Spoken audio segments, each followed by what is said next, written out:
Tapi waktu ini nggak dikembalikan, tidak dilakukan. Ini tuh membuka celah untuk iblis masuk dan diizinkan oleh Tuhan, berkatnya tuh jadi kutuk. Anda harus taat secara materi, baru kita bisa mengalami kelimpahan, penuaian secara materi.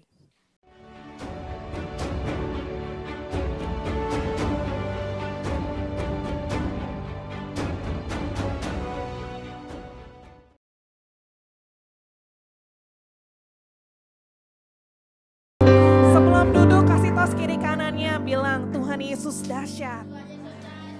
Tuhan Yesus dahsyat.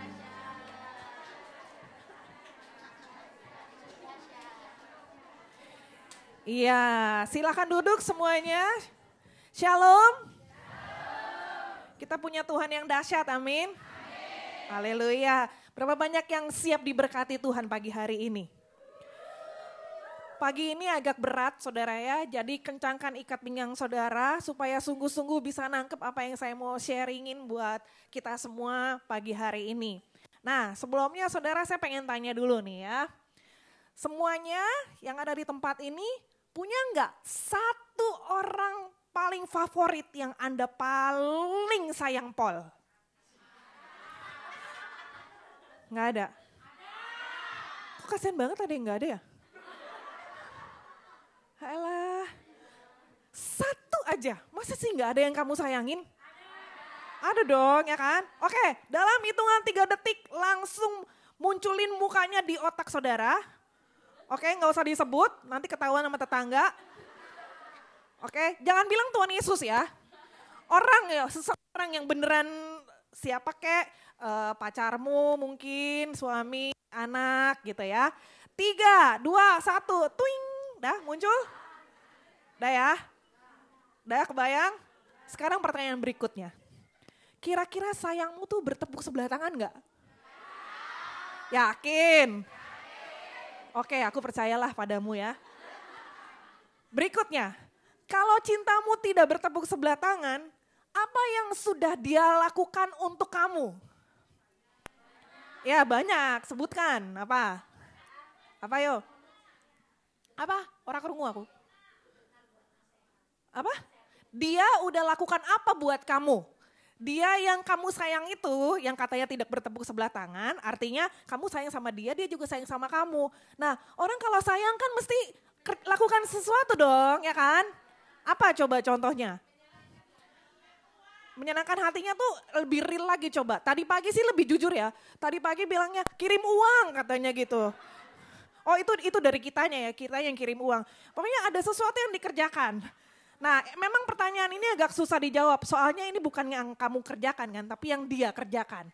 Nah berarti sekarang yang lebih gampang dijawab harusnya yang kita kerjakan buat orang yang kita sayang. Nah ini harusnya lebih banyak nih. Perhatian, berdoa, aduh rohani banget ya. Iya benar, iya nggak salah. Oh dengar apa kata nasihat. Oh jadi kalau dinasehatin deh, kalau make up tuh gak usah medok-medok. Oh nurut langsung. Gitu ya. Nah jadi intinya gini, tadi saudara udah banyak jawabin di belakang juga kan. Kalau kita sayang sama seseorang, pasti kita kecenderungannya adalah kita mau melakukan sesuatu dong buat yang kita sayang. Ya kan? Kalau cuman ngomong doang istilahnya apa saudara? Omdo. Atau hari ini coba tolong dikeluarin PowerPoint-nya. Hari ini saya mau kasih judul saudara ya. Khotbah saya hari ini judulnya ini saudara.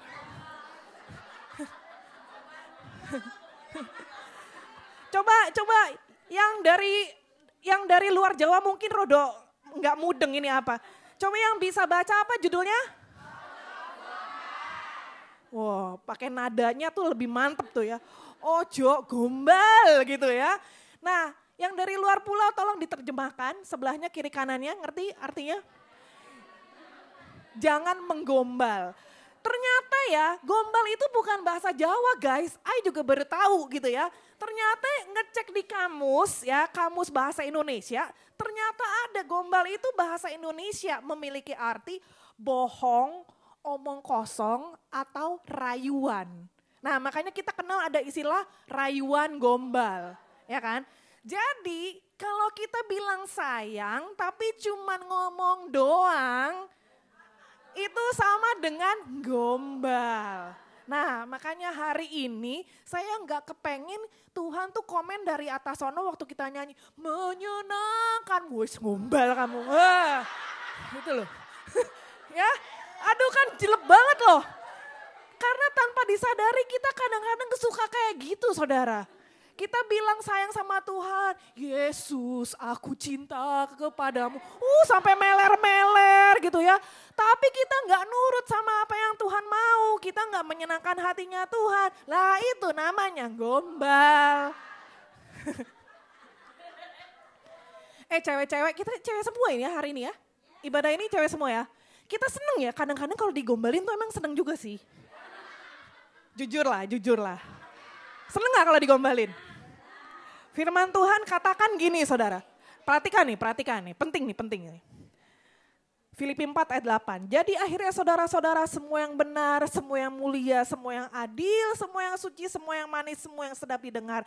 Semua yang disebut kebajikan dan patut dipuji, pikirkanlah semuanya itu. Jadi aku memikirkan kamu sepanjang hari. Itu contoh gombal saudara maksudnya ya.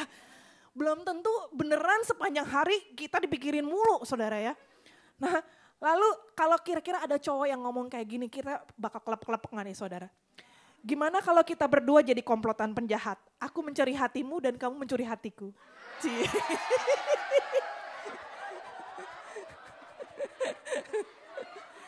Prikitiu gitu ya. Langsung epek-epek gitu ya. Mau lagi. Tuh kan, emang cewek-cewek tuh suka seneng kalau digombalin kok. Hal yang paling aku suka yaitu ngemil. Namun tahu nggak ngemil apa yang paling aku suka? Ngemilikiku selamanya itu dia. Oh pernah digombalin atau kamu yang gombalin? Nah saudara ya, kita nih kadang-kadang tanpa disadari kita yang suka jadi penggombal ini. Cuman tadi pengertiannya gombal itu tadi apa? Cuman ngomong doang tapi gak sungguh-sungguh. Nah firman Tuhan kita mau belajar hari ini saudara. Kalau kita mengasihi Tuhan, Yohanes 14 ayat yang ke-15. Baca sama-sama dengan mantap. 1, 2, 3. Jikalau kamu mengasihi aku, kamu akan menuruti apa? Segala perintahnya Tuhan. Jadi bukti dari kita mengasihi Tuhan, kita nih nurut. Ngerjain segala yang Tuhan perintahkan. Bahasa Inggrisnya malah kalau kamu sungguh-sungguh beneran cinta. If you really love me, kalau kamu sungguh-sungguh nih untuk menunjukkan kesungguhan kasih kita kepada Tuhan, kita perlu ada pembuktian. Bukan cuman gombal tok. Haleluya. Tapi kita mau menuruti segala perintah-perintahnya Tuhan. Markus pasal yang ke-10 saudara ya. Ada satu kisah seorang anak muda di sini. Ayat 19 sampai 22 saya bacakan buat kita semua. Ceritanya tuh seperti ini saudara. Anak muda ini dia merasa udah melakukan perintahnya Tuhan. Dia bilang aku udah lakukan ini loh Tuhan. Aku nih perintah Tuhan bilang jangan membunuh. Wis aku gak bunuh. Ya, lalu dikatakan lagi apa? Jangan jangan mencuri, jangan berzinah. Nah, jangan berzinah. Jangan mencuri. Apalagi jangan mengucapkan saksi dosa. Jangan mengurangi hak orang. Lalu hormatilah ayah dan ibumu. Nah, coba kita cek dan recheck. Kita kira-kira udah melakukan belum nih perintah-perintah? Ini perintah loh ya. Tadi kan kalau kita mengasihi Tuhan, kita melakukan segala perintah. Nah, si anak muda di Markus 10 ini, saudara, dia merasa udah melakukan semuanya ini, ya. Kemudian disambung lagi nih, dia bilang, benar-benar dia ngomong sama Tuhan Yesus. Kata orang itu kepadanya, guru, semuanya itu telah kuturuti sejak masa mudaku. Dari dulu ini mah gampang, sap-sap soya. Enggak membunuh, enggak, semut aja enggak tak bunuh loh, tak lengkahi ya. Saking kudusnya saudara ya, ini semua aku udah turutin. Lalu Tuhan Yesus memandang memandang dia dan menaruh kasih kepadanya lalu berkata kepadanya, hanya satu kekuranganmu. Sekarang Tuhan bilang, pergilah, jualah apa yang kau miliki dan berikanlah itu kepada orang miskin. Maka engkau akan beroleh harta di sorga. Kemudian datang kemari dan ikutlah aku. Tuhan bilang, oke, kan katanya kamu mengasihi aku, kamu udah lakukan nih perintah-perintahnya Tuhan. Kurang satu lagi Tuhan Yesus bilang. Kamu jual semua harta kamu, kasih ke orang miskin, lalu ikut aku. Saudara tahu tanggapannya si anak muda ini? Lalu mendengar perkataan itu, dia jadi kuciwa, lalu pergi dengan sedihnya karena hartanya banyak, saudara. Nah, di sini ternyata benar apa yang dikatakan di Matius 6 ayat 24. Bahwa kita nih gak bisa mengabdi kepada dua tuan. Kalau kita mengasihi yang satu akan membenci yang lain dan sebaliknya. Jadi ini tuh saingan saudara. Ya, Matius 6 ayat 24. Atau ia akan setia kepada yang seorang dan tidak mengindahkan yang lain. Baca sama-sama yang warna kuning, 1, 2, 3. Kamu tidak dapat mengabdi kepada Allah dan kepada Mamon. Jadi gak bisa nih, kita mengabdi kedua-duanya. Kita bilang enggak, kita dua-duanya aku mau dua-duanya. Gak bisa, ini harus salah satu. Mamon itu apa? Mamon itu berbicara tentang uang, kekayaan materi, keserakahan. Cinta Tuhan dengan cinta uang itu harus pilih salah satu. Dan Tuhan gak suka kita cinta uang. Karena cinta akan uang itu membawa kepada kebinasaan saudara. Of course Tuhan maunya kita pilih cinta Tuhan. Ya kan, apalagi di Matius 6 kita tahu bahwa Tuhan bilang carilah dahulu kerajaan Allah dan kebenarannya, maka semuanya itu termasuk uang itu juga tadi akan ditambahkan kepada kita. Nah sekarang camkan baik-baik dulu, selama ini pikirin matang-matang kita nih lebih cinta Tuhan atau lebih cinta uang?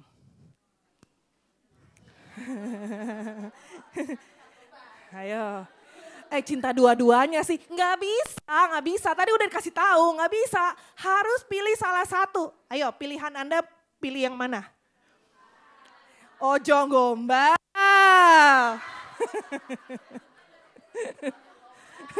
Ayo, ya beneran gak? Ternyata kita bilang Tuhan Yesus, aku cinta Tuhan. Nah ntar giliran kayak Tuhan Yesus sama si anak muda itu, oke sekarang kamu mau melakukan perintahku, jual semuanya, kamu ikut aku. Gak punya duit, ayo. Sanggup gak? Nah saudara, jadi ini ya, kita harus putuskan dengan tegas kita cinta yang mana.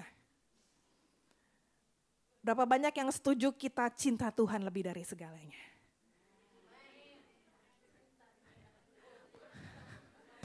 Pelan-pelan bisikin sebelahnya, ojo gombal.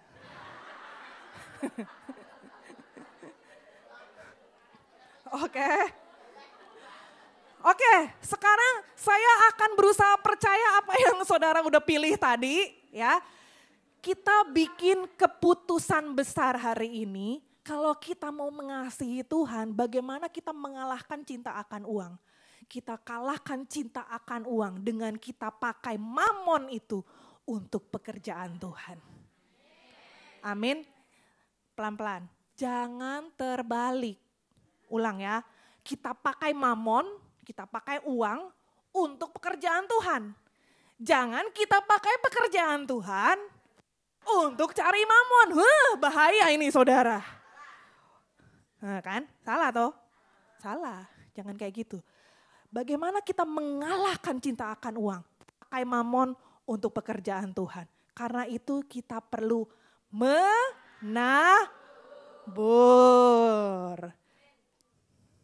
Cuman satu yang amin.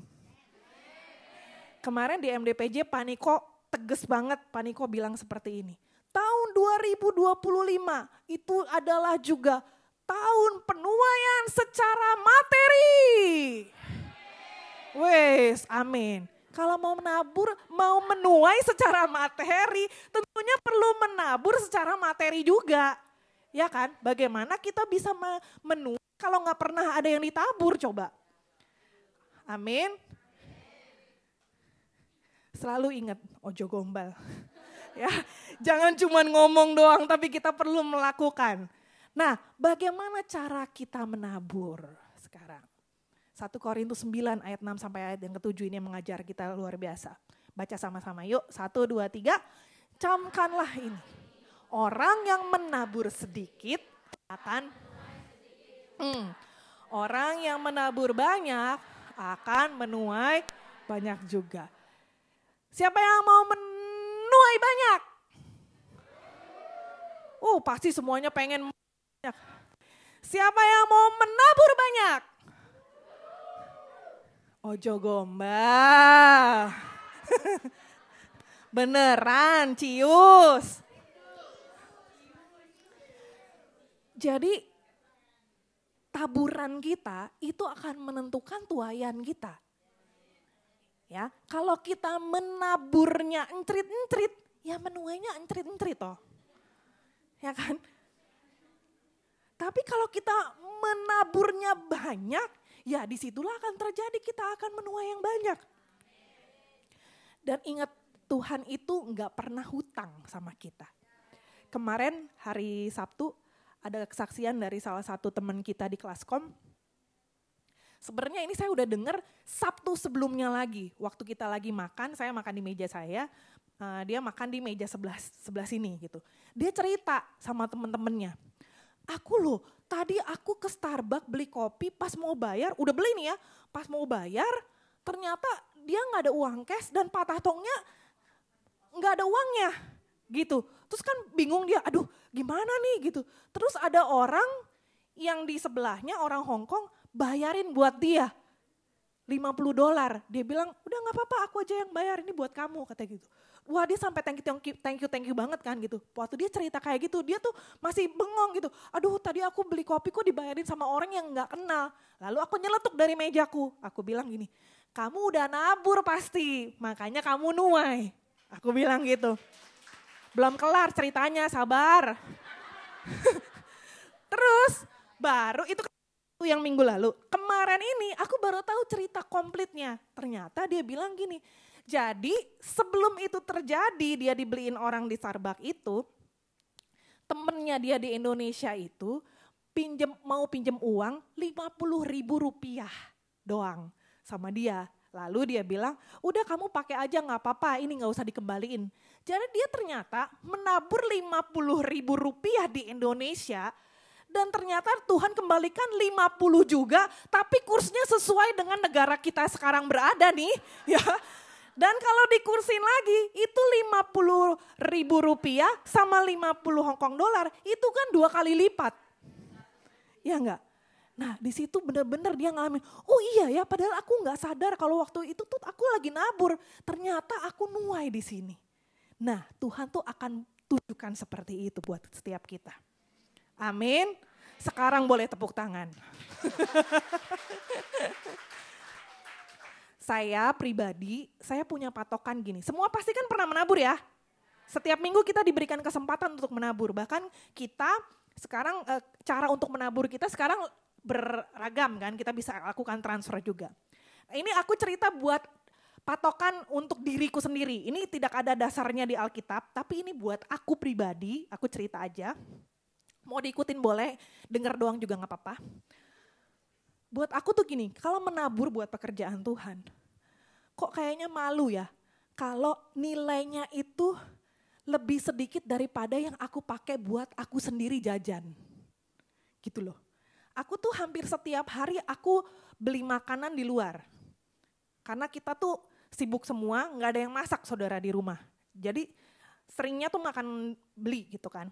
Nah beli di Hong Kong itu berapa coba? Kalau buat kalian berapa nilainya kira-kira kalau beli makanan di luar?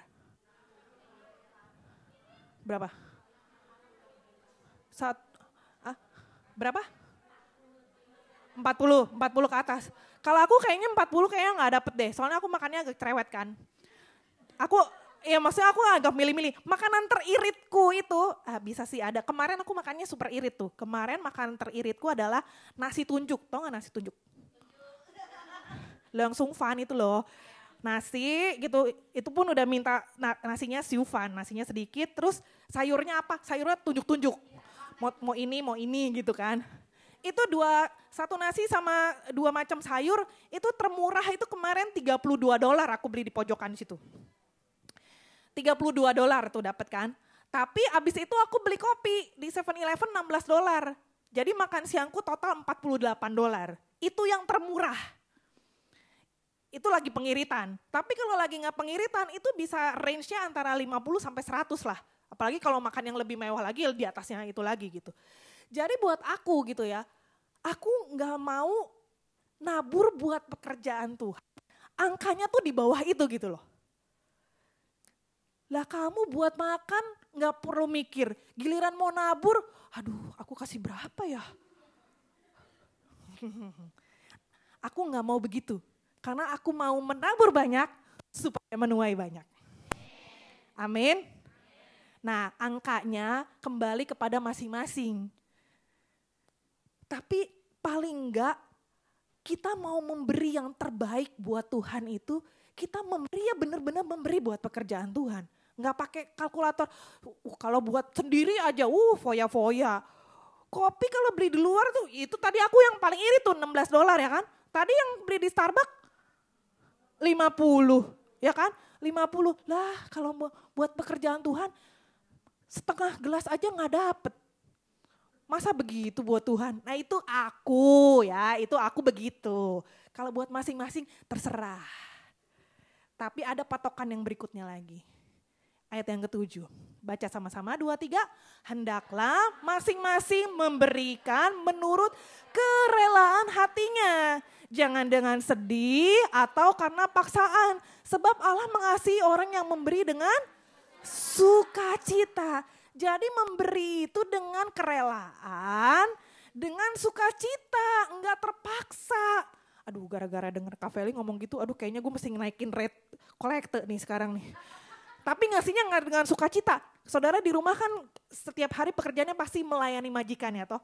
Waktu saudara masak, waktu saudara mau serve, saudara sajikan ke meja makan. Kira-kira kalau saudara menyajikannya begini gimana? Nih makan. Walaupun makanannya mewah, tapi ngasihnya nggak sukacita, nggak rela, terpaksa. Gitu. Kira-kira gimana saudara? Pulangkan saja.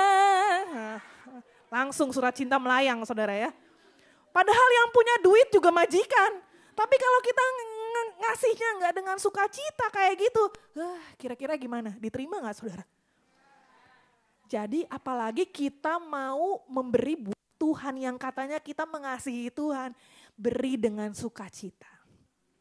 Beri dengan kerelaan. Saya percaya Tuhan tuh nggak lihat nilainya berapa sesuai dengan kemampuan kita kan beda-beda saudara ya. Nah tapi hati yang dengan sukacita dengan rela itu Tuhan hargai, Tuhan nilai itu saudara. Amin. Nah berikutnya sekarang. Tadi kembali lagi kalau kita mengasihi Tuhan kita akan menuruti segala perintahnya Tuhan. Nah sekarang masuk jeng-jeng-jeng yang lebih berat ya. Maleakhi 3. Semuanya udah tahu, kesini nih arahnya nih ya. Maleakhi 3 tentang apa? Oke. Kalau di Alkitab bahasa Indonesia ya, Maleakhi 3 itu perikopnya judulnya ini. Pembayaran persembahan persepuluhan menyenangkan hati Allah. Nice kan, judulnya kan kayak bagus gitu ya. Persembahan perpuluhan menyenangkan hati Allah. Jadi jelas dari judulnya ini aja bahwa kalau kita melakukan perintah Tuhan dalam hal persepuluhan, mengembalikan persepuluhan, itu bikin seneng hatinya Tuhan. Setuju? Lalu saya buka Alkitab bahasa Inggris. Emang kalau bule tuh ya ngomongnya lebih jelep gitu. Ya. Lebih langsung to the point, gak pakai diperhalus atau gimana. Judulnya jauh banget sama judul bahasa Indonesia. Judulnya di Maleakhi 3 sini. kamu telah, rob itu merampok. Kamu telah merampok Tuhan. Waduh. Lalu ayat yang ke-8, gimana caranya merampok Tuhan? Yaitu kalau kamu gak mengembalikan persembahan, persepuluhan, dan persembahan khusus, disitulah kamu disebut perampok-perampok hartanya Tuhan. Aduh. Semoga gak ada perampok di sini ya. Haleluya. Camkan baik-baik ya, sekali lagi. Kalau kita mengasihi Tuhan, kita akan melakukan perintahnya. Kalau kita tidak melakukan perintahnya, artinya kita tukang gombal. Dan lebih sadis lagi, dalam hal perpuluhan bukan hanya dibilang tukang gombal, tapi dibilang kamu perampok hartanya Tuhan. Saya berdoa ada perampok-perampok di tempat ini. Semuanya adalah orang-orang yang cinta Tuhan dan melakukan kehendak Tuhan. Amin. Saya minta tolong Yuli, tolong bantu saya. Itu saya ada bikin harta 100%. Ya. Help. Oke, dibuka aja Yul. Ini berkat yang Tuhan kasih. Ya. Coba kelihatan enggak? Kelihatan? Kelihatan? Ini ada 10% kali 10. Artinya ini ada 100% berkat nih. Ya. Nah, sekarang Yuli tunggu bentar. Ini tadi sih aku pakai di bawah, tapi gini aja deh. Kita main rumah-rumahan dulu ya. Tunggu bentar Yul. Bagi 2 ya. Itu tempatmu, ini tempatku, ini rumahku. Ceritanya aku Tuhan, ini rumah Tuhan. Sebelah sini rumah Tuhan ya. Setuju ya? Nah, Tuhan menyediakan berkat buat Yuli 100%. Ya, 100% ini nih. 10-10-nya nih ya, 100%. Tak kasih buat Yuli nih. Langsung amin deh. Yul, tak kasih Yul. 100%. Terima. Terimalah dia kan. Seneng gak terima berkat dari Tuhan 100%? Terus, Yuli kan mengasihi Tuhan ya kan? Kalau mengasihi berarti Yuli melakukan perintah-perintah Tuhan. Perintahnya Tuhan, Maliaki 3 ayat 10, bawalah seluruh, sabar, bukan seluruhnya ini yang disuruh kembaliin ke Tuhan loh. Cuman seluruh persembahan persepuluhan. Artinya cuman 10%, kembalikan Yul. Nah, mana yang masih lebih banyak punya? Punya Yuli masih lebih banyak. Dia punya berapa? 90. Buat Tuhan cuma 10 yang dikembalikan. Dikembalikan ke dalam rumah perbendaharaan supaya ada persediaan makanan di rumah Tuhan. Ini rumah Tuhan nih. Rumah Tuhan tuh rumah yang mana? Sekarang saudara sedang diberkati di rumah Tuhan, keluarga ilahi GBI Hong Kong. Jadi kalau Yuli terima berkatnya di sini, Yuli harus kembalikan berkat 10%-nya ini kepada rumah Tuhan di mana Anda sedang tinggal sekarang, yaitu di GBI Hong Kong. Ibaratnya kalau Anda kenyang makan McDonald beli di Fortress Hill, ya bayarnya di Fortress Hill, jangan bayar di Tin Hau. Memeng ah? Kira-kira apa yang terjadi kalau kamu makan di Fortress Hill bayarnya di Tin Hau walaupun sama-sama McDonald-nya? Bisa di Uber sama orangnya. Ya kan? Kamu salah kamu bayarnya makannya di sini kenapa bayarnya di sono?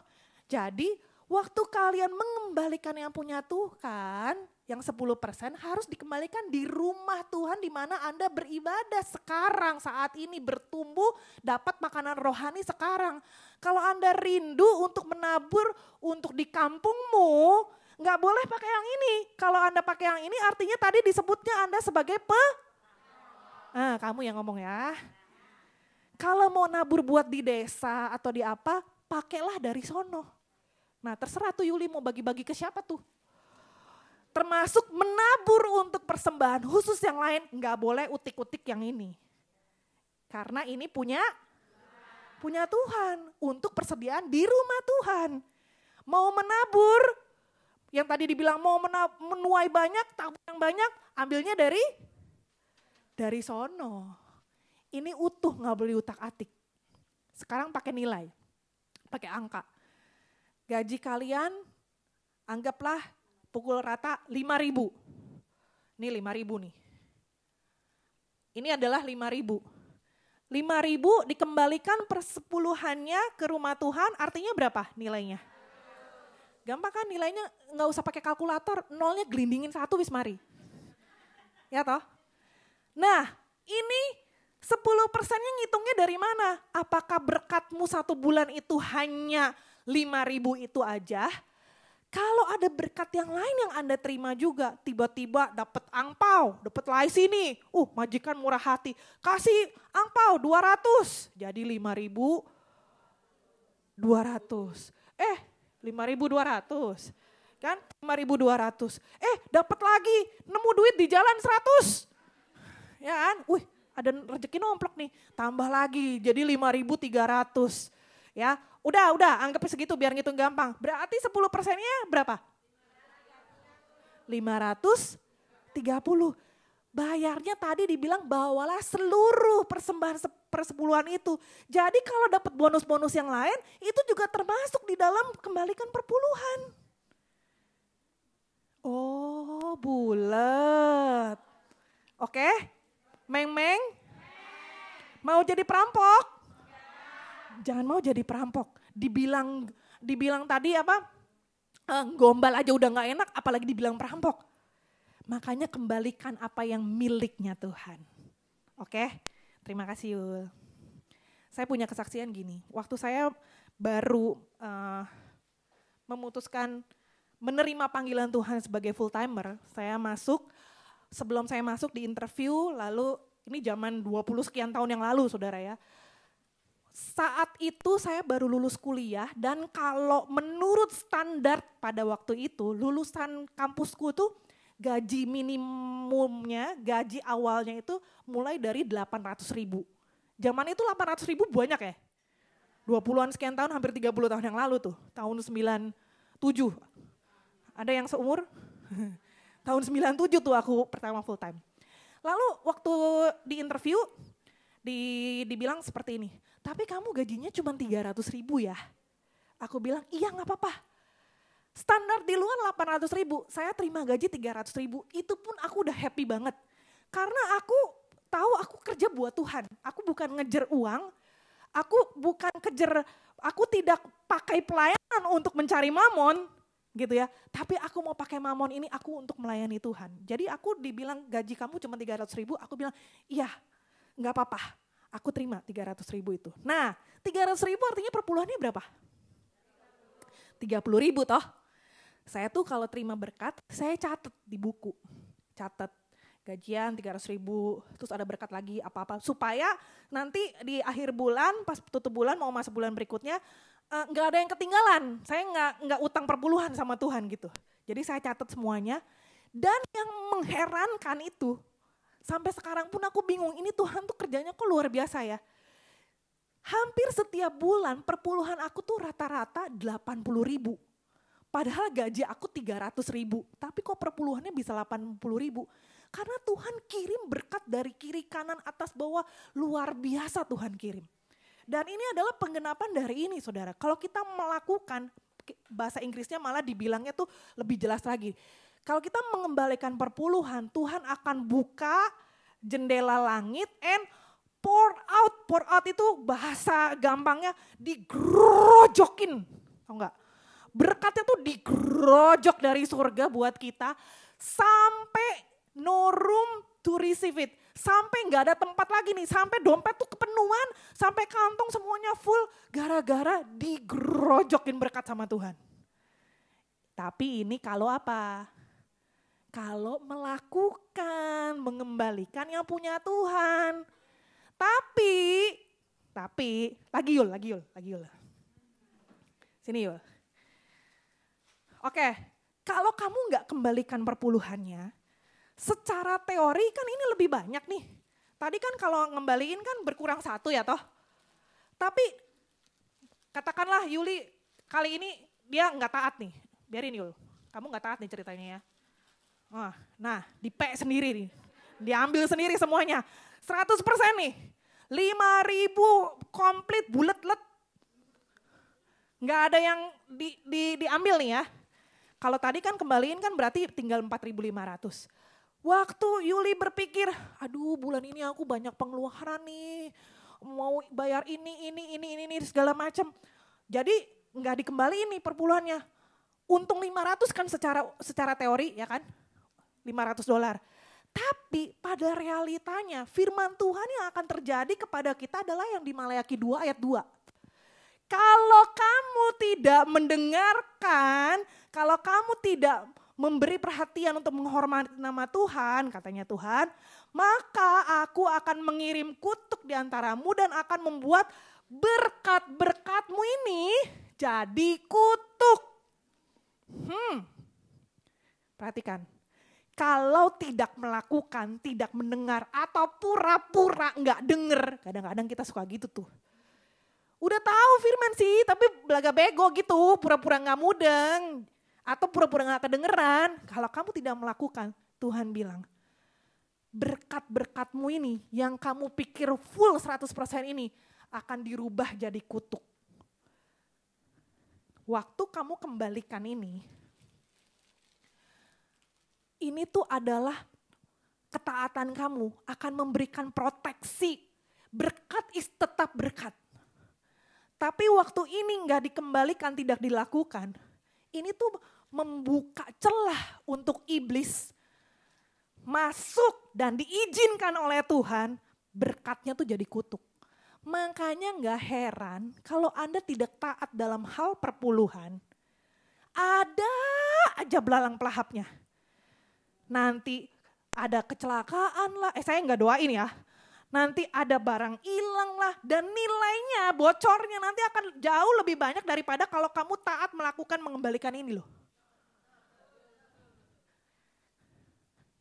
Oke, Meng Pak? Thank you.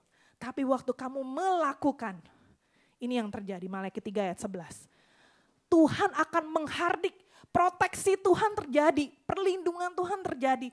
Tuhan sendiri yang jagain berkatmu itu dan kasih tanda perbodan buat si belalang-belalang itu gak akan masuk untuk mencuri berkat kamu. Sehingga janji Tuhan berkat berkelimpahan sampai gak ada tempat ngantongin. Itulah yang akan terjadi dalam hidupmu. Amin. Saya tahu hari ini agak keras ya. Tapi ini saudara harus tahu. Dan saudara harus lakukan bukan untuk gereja. Tapi untuk keuntungan benefitnya untuk dirimu sendiri. Jangan sampai kita cuman jago nyanyi doang, ngomong doang di mulut. Makanya sering-sering ingetin, ojo gombal lah. Ya, lakukan sungguh-sungguh apa yang Tuhan perintahkan, lakukan.